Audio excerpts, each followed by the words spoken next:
Welcome to NGUIdle. As the title says, NGU is an idle game, and much like other idle games, it's about grinding, and more grinding. In this case, the grind is taken to the logical end of all idle games.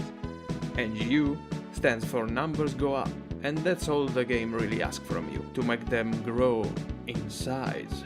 And you will be their caretaker as they rise to ridiculous values. Created by 4G, it's a free-to-play game available on the web and more recently on Steam. I will try to explain what makes it so compelling and why now I am stuck in an eternal loop of death and rebirth. I did not even scratch the surface of the game. I'm still missing a lot of features, and this might be less of a review and more of a personal recommendation. You shakily get to your feet, leaning against the wall for support.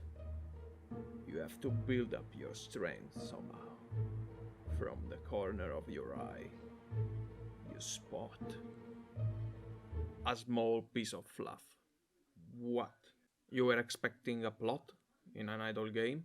I mean, more power to you, what can I say?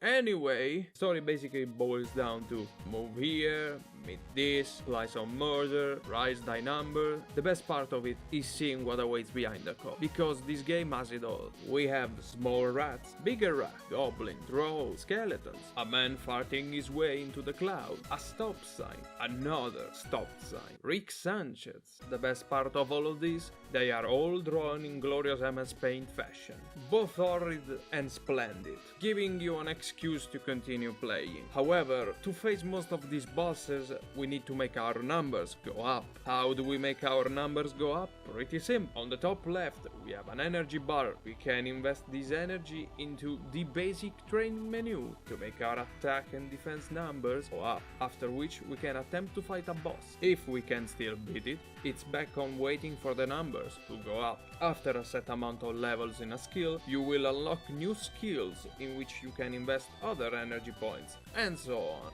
But once you hit a wall where the weight becomes too much to bear, what do we do?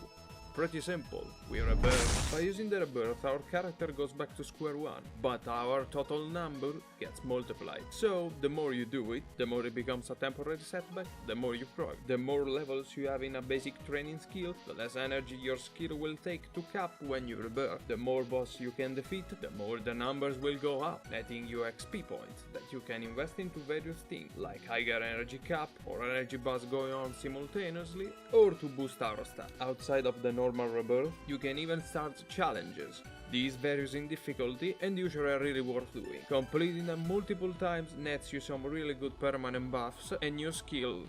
By progressing in the fight boss mode, you will also unlock the various features of the game, like the adventure mode. Take personal control of your character and fight the several mobs you have already met, gaining gold, equipment and accessories that you can upgrade up to level 100. By bringing a whole set to 100, you get a bonus, plus some artwork. The gold gain can be tossed in the pit of anger, in the hopes of getting something decent out of it. The gear also increases your stats outside of the adventure mode, such as getting more energy or magic in your pool. By proceeding in the main story, you unlock new areas, new enemies, and extra drop. You can even activate the idle mode here, allowing you not to worry about the game while you play other games or bet money on Saltibet. Oh, a P-tier tournament. And there is a multi-blood character. I'm sure I'm not going to regret this. Last but not less important are the Titans. They act as the gigaboss of the mode, and usually really hard to kill the first time you unlock them, forcing you to actually play the game.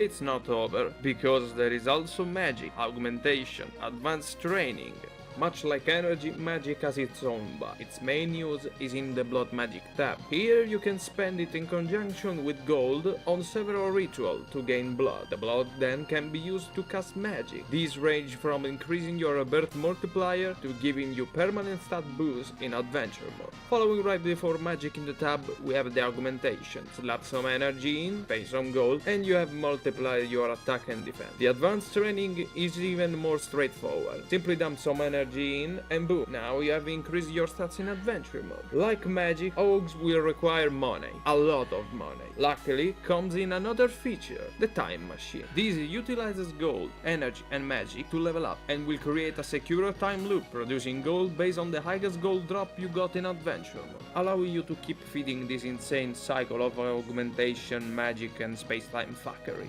Okay, are we over yet? No! There is even more stuff. Are you tired of grinding to level up your forest pendant? Why don't you just let the daycare kitty do the job for you?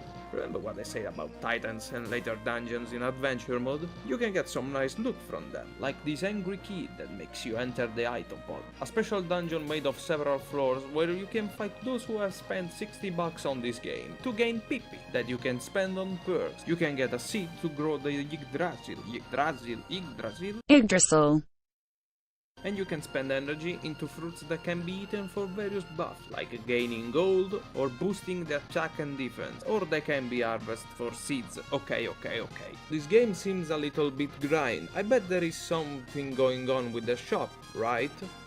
Not really. The grind can be skipped. After all, it's an idle game. The premium value is AP points, and the game allows you to grind it with daily spins and by completing challenge. Manually saving also nets you some extra points. With this you can buy various things, like a potion that makes you fill your energy bar faster, or maybe you want an item that allows you to get extra drops in advance. Perhaps some quality life if you get lazy, like this auto nuke for the boss. However, hands down, the best and only fundamental element to buy is the daycare kitty art. I still need some AP.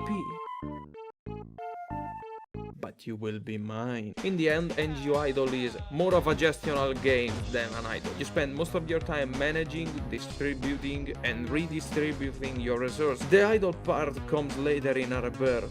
Result being having illegally hiked dopamine drops by simply looking at numeric values such as gold, increasing at rapid pace. Go and try it. And if the game is too slow for you, you can just use cheat engine to speed things up and break the game even more. 4G does not care, it finds it delayed. Just turn off the submit score if you plan on doing. Come on, he has put a smiley face, why will you make him sad? Thank you for watching, if someone is actually watching, and in the meantime, I will be trying the troll challenge.